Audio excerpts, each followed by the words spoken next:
Magulo ang bigmaan sa Iran nito mga araw, pero nailigtas na ang Amerikanong opisyal na naiwang mag-isa matapos bumagsak ang kanyang F-15 sa likod ng linya ng kalaban. Para sa atin, ang detalye ng operasyon ng pagsagip ay puno ng intriga at tusong pandilin lang. Bakbakan sa pagitan ng militar ng US at IRGC, pagkawala ng dalawang eroplanong pandigma ng US at unang pagpasok ng mga tropang Amerikano sa lupa. Ngayon, kailangan nating tingnan ang sitwasyon sa iba't ibang anggulo.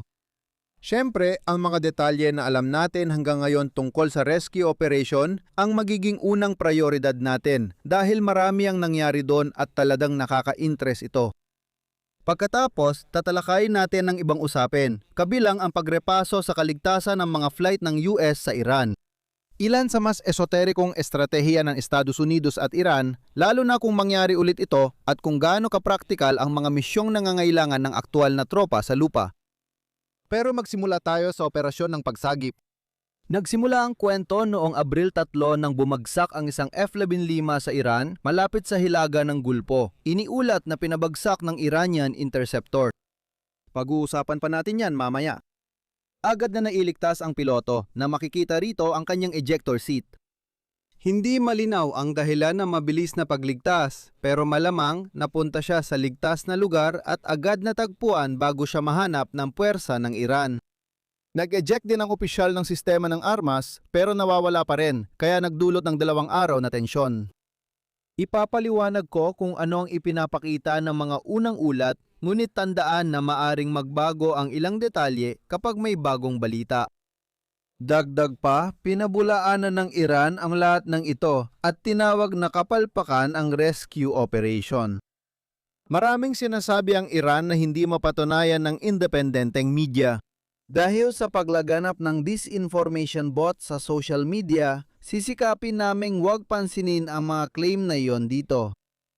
Sige, pagkalapag na pagkalapag, agad na inactivate ng opisyal ang kanyang Combat Survivor Evader Locator o CSEL bilang daglat nito.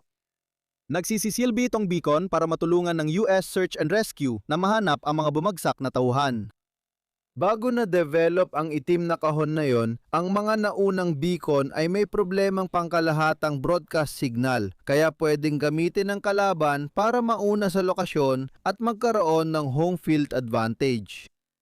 Sinusubukan ng CSEL na limitahan ang signal para lang sa mga kakampi ng piloto gamit ang encryption technology at nililimitahan ang transmisyon sa maiikling bugso. Nagtago ang weapon system officer sa mataas na bahagi ng isang Tagaytay na may taas na 7,000 talampakan at naghintay ng pagsagip. Kapansin-pansin, ang mga bundok din ang pumigil sa pagsalakay ng Iraq sa Iran mahigit 30 taon na ang nakaraan. Ayos, gumana ang cell ayon sa inaasahan. Nadiskubre agad ng Estados Unidos ang lokasyon ng nawawalang opisyal ng sistema ng armas. Gayunpaman, may malaking suliraning estratehiko dito. Kahit ituro ng beacon ang taguan ng opisyal, pwede ring mabuking ng kilos mo ang lokasyon niya. Halimbawa, kung lilipad ka ng helikoptero papunta sa kanya pero mapagtanto mong hindi ligtas maglanding, malalaman ng nagmamasid kung saan eksaktong pupunta.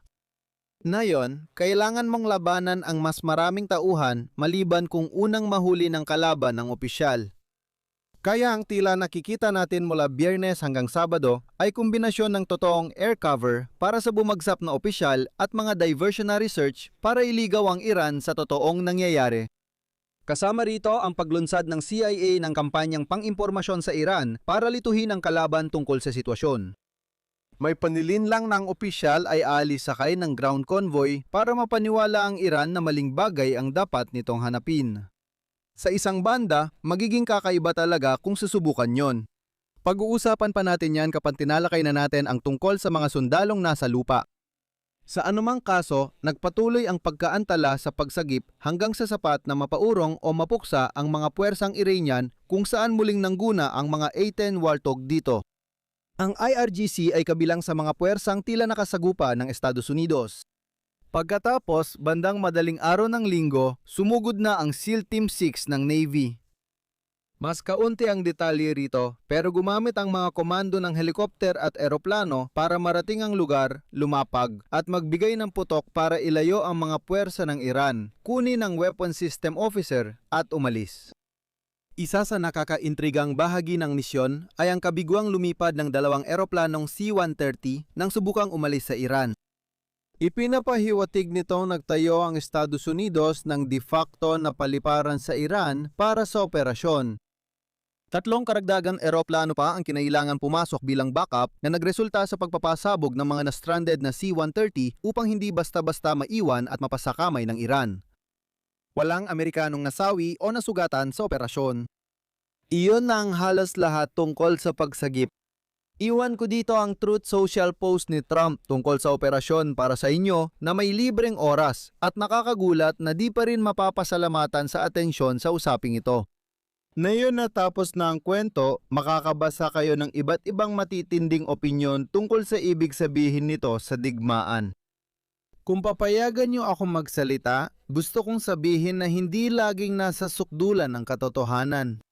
Nang bumagsak ang F-15 noong Biyernes, binigyang din ko ang kahalagahan ng pagtutok sa proseso kaysa resulta. Ibig sabihin ay mas mahalaga ang estruktura ng proseso kaysa sa tsamba ng kinalabasan. Patuloy pa rin itong naangkop dito. Hindi dahil naging maayos ang search and rescue operation na ito ay siguradong ganoon din ang susunod. Gayunpaman, ang pagtutok sa proseso ay nagpapakita pa rin ng maingat na positibong larawan para sa Estados Unidos. Noong Marso, halos 6,000 sorties ang nilipad ng militar ng Estados Unidos sa Iran.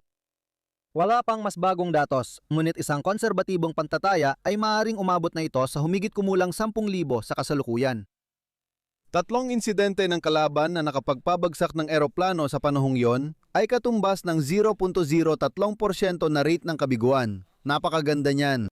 Nangingibabaw pa rin ang Estados Unidos sa impapawid pero hindi ito garantiya ng hindi pagkatalo. Bilang paghahambing, tandaan na mahirap kumuha ng mapagkakatiwalaang datos rito.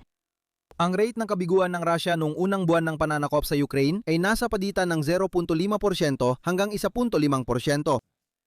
Sa Iran, mga 10 beses na mas mahusay ang lagay ng Estados Unidos. Gayunpaman, ang 0.03% na rate ng kabiguan ay nangangahulugan na sa kalaunan ay may isa pang eroplano na babagsak. Baka sa susunod, hindi na ito mangyari sa isang liblib na lugar at agad na mahuhuli ng IRGC ang piloto. Kaya kailangan pa ring mag-alala ang White House sa posibleng epekto nito sa politika at pag-isipan kung kailan ititigil ang mas malawak na operasyon ng digmaan. Tungkol sa mga susunod pang sitwasyong nasa likod ng linya ng kalaban, nais kong ituro na may ilang kawili-wiling estratiya na maaring gamitin ng magkabilang panig kung sapat ang kanilang seguridad sa operasyon. Ang pangunahing problema kapag nakahuli ang Iran ng isang bilanggo ng digmaan ay ang magiging halaga nito sa propaganda. At tiyak sa katagalan, yan ang direksyong tatahakin ng pamahalaan. Sa maikling panahon, gayunpaman, maaari mong panatilihing tahimik ang buong pangyayari. Hayaan mo ang Estados Unidos na maniwalang hindi pa natatagpuan ang nawawalang piloto at kailangang sagipin agad. Magdudulot ito ng pagdating ng mas maraming eroplano ng US na maaring di sumusunod sa karaniwang pamantayan sa kaligtasan.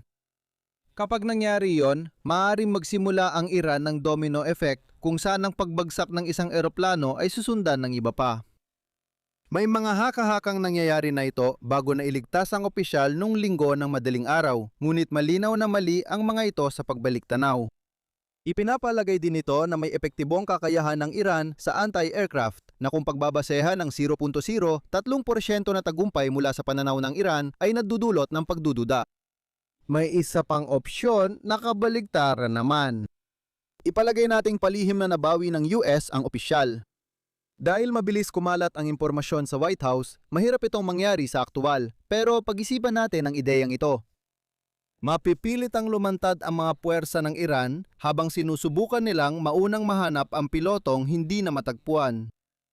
Mukhang sinubukan ng CIA ang ganitong taktika sa pagpapadala ng maling impormasyon sa Iran at pwedeng palakihin pa ito. Pag-usapan natin ang katotohanang may aktual na tropang nasa lupa. Malaki at kapansin-pansin ang atensyong ibinigay dito ng media nitong mga linggo marahil dahil kulang ang kaalaman nila sa paksa. Pero ang matagumpay na operasyon ng paglikas ay magbubukas ng bagong diskusyon dito. Subukan na nating unahang pag-usapan ito. May isip mong ganito ang argumento. Binuksan ng Estados Unidos ang pinto para magpadala ng sundalo. Matagumpay ang operasyon kaya maaring ulitin ito ng Estados Unidos. Baka sakupin ang Kharg Island at kunin ang langis doon. Maaring maging mas agresibo ang White House at subukang lusubin ang baybayin ng pangunahing lupain ng Iran. 2 punto, isa pangkalahatan, isa partikular sa Kharg. Bilang isang pangkalahatang punto, ang dahilan kung bakit naging matagumpay ang operasyong ito ay dahil napakabilis nito. Mas madali ang magpadala ng mga sundalo sa lupa kapag hindi sila nagtatagal dun ng sapat para malaman ng Iran kung nasaan sila at maglunsad ng mga Shahad drones papunta sa direksyon nila.